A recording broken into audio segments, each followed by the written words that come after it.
ವಿರಾಮದ ಬಳಿಕ ಜಾತಕ ಫಲ ವಿಶೇಷ ಕಾರ್ಯಕ್ರಮಕ್ಕೆ ಮತ್ತೊಮ್ಮೆ ಸ್ವಾಗತ.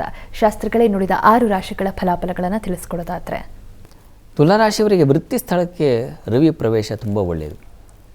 ವೃತ್ತಿಯಲ್ಲಿ ಬಹಳ ವಿಶೇಷವಾದ ಅನುಕೂಲ ಪಡಿತೀರಾ. ಸರ್ಕಾರಿ ನೌಕರಿಯಲ್ಲಿ ಇರ್ತಕ್ಕಂಥವ್ರಿಗೆ ವಿಶೇಷವಾದ ಅನುಕೂಲಗಳು ಅಥವಾ ಪ್ರಯತ್ನ ಮಾಡ್ತಾ ಇದ್ದರೆ ಅಂಥವ್ರಿಗೆ ಒಂದು ಫಲ ಸಿಗ್ತಕ್ಕಂತಹ ಸಾಧ್ಯತೆ. ಮತ್ತು ಈ ದಿವಸ ಸ್ವಲ್ಪ ಕರ್ಮಾಧಿಪತಿ ಜನ್ಮಕ್ಕೆ ಬಂದು ಇದು ಬಹಳ ಒಳ್ಳೆಯದೇ. ಸ್ತ್ರೀಯರಿಗೆ ವಿಶೇಷ ಅನುಕೂಲ. ವೃತ್ತಿಯಲ್ಲಿ ಸ್ವಲ್ಪ ಮಟ್ಟಿಗೆ ತಲೆನೋವು ಬರುತ್ತೆ ಈ ದಿವಸ. ಶಿರುಬಾಧೆ ಸೂಚಿಸ್ತಾ ಇದೆ. ದುರ್ಗಾ ಕವಚವನ್ನು ಹೇಳ್ಕೊಳ್ಳಿ ಅಥವಾ ಕೇಳಿಸ್ಕೊಳ್ಳಿ, ಅನುಕೂಲ ಆಗುತ್ತೆ. ಇನ್ನು ವೃಶ್ಚಿಕ ರಾಶಿ. ವೃಶ್ಚಿಕ ರಾಶಿಯವರಿಗೆ ದಿವಸ ಭಾಗ್ಯಸ್ಥಾನಕ್ಕೆ ರವಿ ಪ್ರವೇಶ. ಇದು ತಂದೆ ಮಕ್ಕಳಲ್ಲಿ ಸ್ವಲ್ಪ ಭಿನ್ನಾಭಿಪ್ರಾಯ ತರುತ್ತೆ. ಜೊತೆಗೆ ದಿವಸ ವ್ಯಯ, ಅನಗತ್ಯ ಖರ್ಚು ಜಾಸ್ತಿ ಇದೆ. ಸ್ತ್ರೀಯರಿಗೆ ಆಪ್ತರು ದೂರ ಆಗಿಬಿಡೋ ಸಾಧ್ಯತೆ ಸೂಚಿಸ್ತಾ ಇದೆ. ಸ್ವಲ್ಪ ಮಂಕಾಗುತ್ತೆ ಈ ದಿವಸ. ದೈವ ಸಹಾಯವೂ ಇರೋದಿಲ್ಲ. ಹೀಗಾಗಿ ಸ್ವಲ್ಪ ಬಲಹೀನತೆ ಇದೆ. ರಾಶಿಗೆ ಗುರು ದೃಷ್ಟಿ ಬೀಳುವ ಕಾರಣದಿಂದಾಗಿ, ರಾಶ್ಯಾಧಿಪತಿಯೂ ನೋಡುವ ಕಾರಣದಿಂದಾಗಿ ಸ್ವಲ್ಪ ಮಟ್ಟಿಗೆ ಬಲ ಇರ್ತದೆ. ತೀರಾ ಗಾಬರಿಯಾಗಬೇಡಿ. ಆದರೆ ಈ ದಿವಸ ಅಕ್ಕಿ ಮತ್ತು ಗೋಧಿ ಇವುಗಳನ್ನು ಈಶ್ವರ ಸನ್ನಿಧಾನಕ್ಕೆ ಅಥವಾ ಸುಬ್ರಹ್ಮಣ್ಯ ಸನ್ನಿಧಾನಕ್ಕೆ ಕೊಡೋದು ತುಂಬ ಒಳ್ಳೆಯದು. ಕೊಟ್ಟು ನಮಸ್ಕಾರ ಮಾಡ್ಕೊಂಡು ಬನ್ನಿ. ಇನ್ನು ಧನುಸ್ಸು ರಾಶಿ. ಧನುರಾಶಿಯವರಿಗೆ ಲಾಭದಾಯಕವಾಗಿದೆ ಈ ದಿವಸ. ನಷ್ಟ ಇಲ್ಲ ಅಂತಲ್ಲ, ನಷ್ಟವೂ ಇದೆ. ಭಾಗ್ಯಾಧಿಪತಿ ಅಷ್ಟಮಕ್ಕೆ ಬರ್ತಾ ಇದೆ. ಹೀಗಾಗಿ ದೈವ ಕೈ ಕೊಟ್ಬಿಡುತ್ತೆ. ಮುಖ್ಯವಾದ ವಿಚಾರದಲ್ಲಿ ಎಲ್ಲ ಸರಿ. ನೀವು ಚೆನ್ನಾಗಿ ಕೆಲಸ ಮಾಡಿರ್ತೀರ, ನಿಮ್ಮ ಪಕ್ಕದವರು ಅಥವಾ ನಿಮ್ಮ ಮಿತ್ರರು ಚೆನ್ನಾಗಿ ಕೆಲಸ ಮಾಡಿರ್ತಾರೆ. ಆದರೂ ನಿಮಗೆ ಅವರಿಗೆ ಬರೋಷ್ಟು ಫಲ ನಿಮಗೆ ಬರೋದಿಲ್ಲ. ಅಂಥದ್ದೊಂದು ತೊಡಕಿದೆ ಈ ದಿವಸ. ಅದೃಷ್ಟ ಅಂತೀವಲ್ಲ, ಅದು ಅದೃಷ್ಟ ಕೈ ಕೊಟ್ಬಿಡುತ್ತೆ. ಮತ್ತು ವೃತ್ತಿಯಲ್ಲಿ, ಕೆಲಸದಲ್ಲಿ ಸ್ವಲ್ಪ ಅಸಮಾಧಾನವೇ ಇದೆ. ಪರಿಶ್ರಮ ಹೆಚ್ಚಾಗಿದೆ. ನಷ್ಟತೆಯನ್ನು ಸೂಚಿಸ್ತಾ ಇದೆ. ಸ್ವಲ್ಪ ಮನಸ್ಸಿಗೆ ಬೇಸರ ಉಂಟಾಗುತ್ತೆ ಈ ದಿವಸ. ಇದರ ನಿವಾರಣೆಗೆ ಅಕ್ಕಿ, ಹೆಸರುಕಾಳು ಹಾಗೂ ಮತ್ತು ಗೋಧಿ ಇವುಗಳನ್ನು ನೀವು ಈಶ್ವರ ಸನ್ನಿಧಾನಕ್ಕೆ ಕೊಟ್ಟು ಒಂದು ನಮಸ್ಕಾರ ಮಾಡಿದ್ರೆ ಬಹಳ ಒಳ್ಳೆಯದು. ಇನ್ನು ಮಕರ ರಾಶಿ.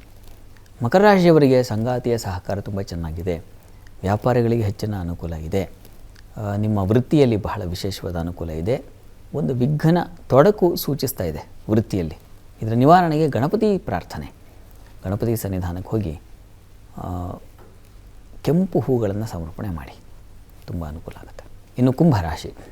ಕುಂಭರಾಶಿಯವರಿಗೆ ದಿವಸ ಸಪ್ತಮಾಧಿಪತಿ ಷಷ್ಠಕ್ಕೆ ಬರ್ತಾ ಇದ್ದಾನೆ. ಹೀಗಾಗಿ ಸಂಗಾತಿಯಲ್ಲಿ ಶತ್ರುತ್ವ ಬರ್ತದೆ, ವೈರ ಬರ್ತದೆ. ಸಮಾಧಾನವಾಗಿರಬೇಕು.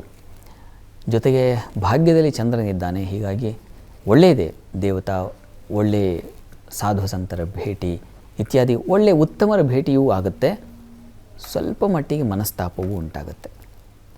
ಹೀಗಾಗಿ ಈ ದಿವಸ ಸ್ವಲ್ಪ ನಿರಾಳತೆ ಇಲ್ಲ, ಸುಗಮತೆ ಇಲ್ಲ. ಈ ಕಾರಣದಿಂದಾಗಿ ಈಶ್ವರನಿಗೆ ಗೋಧಿ ಸಮರ್ಪಣೆ ಮಾಡೋದು ತುಂಬ ಒಳ್ಳೆಯದು. ಗೋಧಿ ಹಾಗೂ ಅಕ್ಕಿ ಸಮರ್ಪಣೆ ಮಾಡಿ.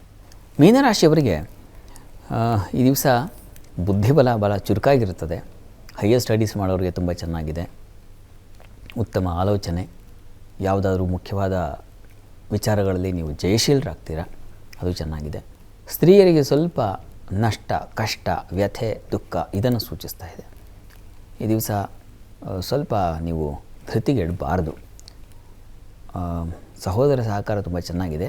ಈ ಧೃತಿಗೆಡುವುದಕ್ಕೆ ಅಂದರೆ ಈ ಸಂಕಟ ನಿವಾರಣೆಗೆ ತಪ್ಪದೇ ಅಮ್ಮನವರ ಸನ್ನಿಧಾನಕ್ಕೆ ಕ್ಷೀರ ಹಾಲು ಸಮರ್ಪಣೆ ಮಾಡಿ. ಈ ದಿವಸ ಅನುಕೂಲ ಆಗುತ್ತೆ. ಈ ದಿವಸ 12 ರಾಶಿಗಳವರು, ರಾಶಿ ಗೊತ್ತಿಲ್ಲ ಅಂತಕ್ಕಂಥವ್ರು ಹೇಳಬಹುದಾದ ಮಂತ್ರ ಗಮನಿಸಿ. ಓಂ ವನ್ಹಿ ರೂಪಾಯೈ ನಮಃ. ಈ ಮಂತ್ರವನ್ನು ಹೇಳ್ಕೊಳ್ಳಿ, ತುಂಬ ಅನುಕೂಲ ಆಗುತ್ತೆ. ಈ ದಿನದ ಸಂಚಿಕೆಯಲ್ಲಿ ಶಾಸ್ತ್ರಿಗಳೇ ಈ ದಿನದ ಪಂಚಾಂಗದ ಮಹತ್ವ ಹಾಗೆ 12 ರಾಶಿಗಳ ಫಲಾಫಲ, ವೀಕ್ಷಕರು ಕಳಿಸಿರುವಂತಹ ಸಂದೇಶಗಳಿಗೆ ಪರಿಹಾರಗಳನ್ನು ತಿಳಿಸ್ಕೊಟ್ರಿ. ಧನ್ಯವಾದಗಳು. ಸರ್ವೇ ಜನಾಃ ಸುಖಿನೋ ಭವಂತು, ಸಮಸ್ತ ಸನ್ಮಂಗಳಾನಿ ಭವಂತು.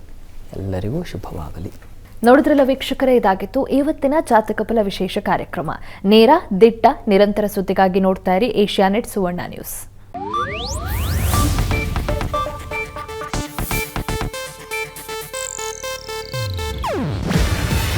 ಇದು ಏಷ್ಯಾನೆಟ್ ನ್ಯೂಸ್ ನೆಟ್ವರ್ಕ್ ಪ್ರಸ್ತುತಿ. ನೀವು ನೋಡ್ತಿದ್ದೀರಾ ಏಷ್ಯಾನೆಟ್ ಸುವರ್ಣ ನ್ಯೂಸ್.